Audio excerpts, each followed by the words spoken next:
She found an old diary, and it predicted her every move. The attic air hung thick with dust and the scent of forgotten things as Amelia, 27 and a lover of all things vintage, rummaged through her grandmother's old belongings.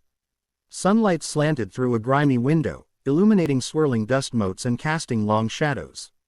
Tucked away in a battered trunk, beneath a moth-eaten shawl, she found it, a small, leather-bound diary, its pages brittle and yellowed with age. Curiosity piqued, Amelia carefully carried it downstairs. The handwriting on the first page was elegant and faded, the date almost a century old. It belonged to her great-grandmother, Clara. As Amelia began to read, a strange chill crept over her.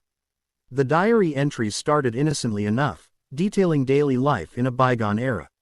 But then, Clara began to write about dreams, vivid and detailed dreams that seemed to foretell future events. At first, Amelia dismissed it as coincidence, a trick of the mind interpreting vague recollections as prophecy. Clara wrote of a small fire in the town bakery, and a week later, it happened. She dreamt of a neighbor's lost cat, found days later exactly where Clara had envisioned. The entries became more personal, predicting small events within the family. Then, Amelia's breath caught in her throat. An entry, dated years before Amelia was even born, described a woman with her name, her profession as a photographer, and a distinct birthmark on her left wrist, a birthmark Amelia had. The entry detailed a chance encounter at a local antique shop where she would find a unique, old camera that would become her most prized possession. Just last week, Amelia had bought an old camera at a vintage shop. The predictions grew more specific, more unsettling. Clara wrote of Amelia meeting a man with kind eyes and a love for old books at a neighborhood bookstore during a rainy afternoon. Just yesterday, sheltering from a sudden downpour, Amelia had met a man exactly like that. His name was Daniel, just as the diary had foretold. A wave of unease washed over Amelia. This wasn't just coincidence. The diary wasn't just a record of the past, it seemed to be a blueprint of her future. The entries spoke of an upcoming job offer, a trip to a coastal town, even a minor accident involving a spilled cup of coffee, all events that were yet to happen in Amelia's life. A sense of being watched, of being predetermined, settled upon her. The freedom of choice seemed to evaporate, replaced by the chilling realization that her life might already be written in the faded pages of a century-old diary. The future she thought was hers to create felt like a path already laid out, a story already told. The antique diary, a fascinating glimpse into the past, had become a terrifying window into her seemingly predetermined future. Amelia showed the diary to her friend, Olivia, a practical and logical person. Olivia's initial reaction was skepticism, suggesting it was a series of remarkable coincidences. But as Amelia pointed out more and more accurate predictions, a specific comment from her boss, the unexpected arrival of a package she had forgotten ordering, even Olivia's logical mind began to waver. The diary mentioned Olivia receiving a promotion at work, a detail Amelia couldn't have known, and when Olivia received the news the following week, a shared sense of unease settled between them. The diary became Amelia's constant companion, a source of both fascination and dread. She found herself checking its pages every morning, anticipating the events it foretold. The mundane aspects of her day seemed to align perfectly with Clara's entries, from the type of coffee she'd spill to the song that would play on the radio during her commute. The larger predictions, however, loomed over her, casting a shadow on her sense of free will. Clara's diary hinted at a significant romantic development with Daniel, describing specific dates and locations for their encounters. Amelia found herself drawn to these predictions, a part of her curious to see if they would come true, another part terrified of the implications. She tried to avoid Daniel, changing her usual bookstore visits, but fate, or the diary's influence, seemed to intervene. They would run into each other unexpectedly, their interactions mirroring Clara's descriptions with uncanny accuracy. The diary also mentioned a creative opportunity, a photography contest with a specific theme that Amelia had been considering entering. Clara's entry detailed Amelia's winning photograph, even describing the surprised and joyful phone call she would receive. When the contest was announced with the exact theme Clara had mentioned, a shiver of inevitability ran through Amelia. The weight of this prewritten future began to affect Amelia's decisions. She hesitated to make plans, unsure if her choices truly mattered. The spontaneity of life was replaced by a passive anticipation of what was to come. The joy in simple things diminished, overshadowed by the feeling of being a character in someone else's story. One particularly unsettling entry described a minor accident Amelia would have, a fall while hiking on a specific trail. The details were vivid. A loose rock, a twisted ankle, Daniel's unexpected presence to help her. Amelia, an avid hiker, felt a surge of fear. She resolved to avoid that trail, to defy the diary's prediction. However, a sudden invitation from a friend to hike that very trail, on the exact date Clara had mentioned, left Amelia feeling trapped. Despite her apprehension, she found herself agreeing.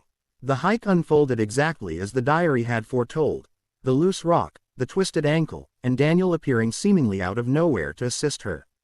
The experience was both terrifying and strangely comforting, reinforcing the diary's power over her life. Amelia considered drastic measures: burning the diary, hiding it away, anything to break free from its control. But a nagging curiosity held her back.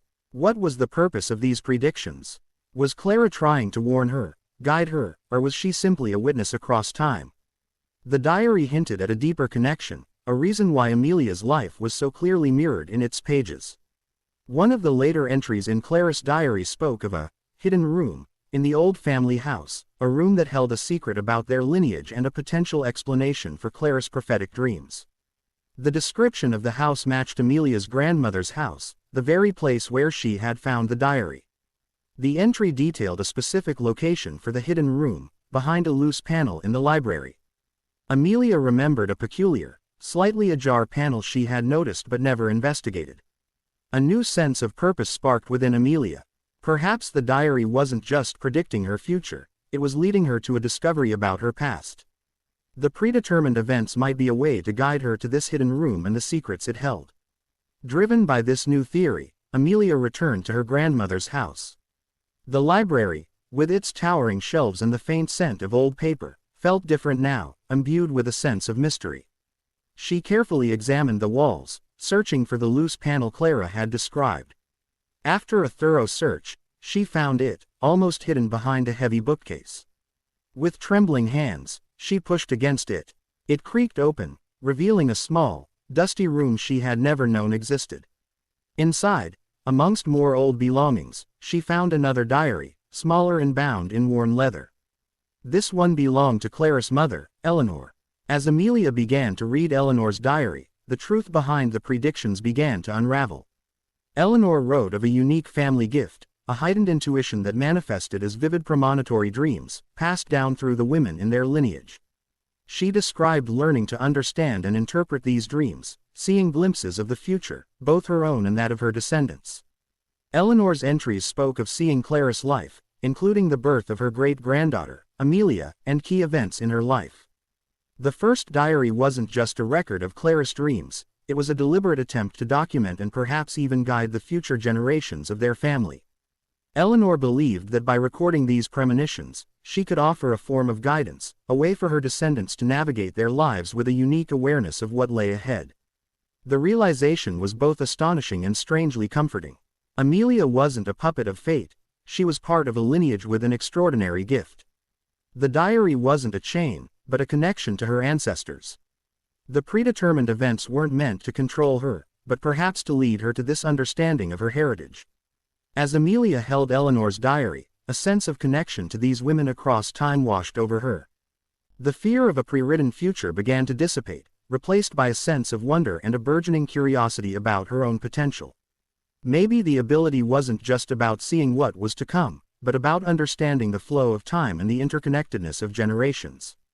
The final entry in Clara's diary, written shortly before her death, spoke directly to Amelia, a message across the decades. It said, "My dear Alara, I have seen your path. It may seem predetermined, but remember, knowledge is power. Use this gift wisely, not to fear the future, but to understand the currents of time and to make your own choices with open eyes. The future is not fixed, it is a tapestry woven with the threads of the past and the choices of the present." Amelia closed the diary, a profound sense of peace settling within her. The mystery wasn't solved, but it had transformed. The diary wasn't a source of fear, but a legacy, a testament to a unique family gift. The future was still unwritten, but now, Amelia felt a sense of empowerment, ready to navigate it with the wisdom of her ancestors and the strength of her own choices. The attic, once just a repository of old things, had revealed a hidden inheritance, a connection to a past that held the key to understanding her present and shaping her future.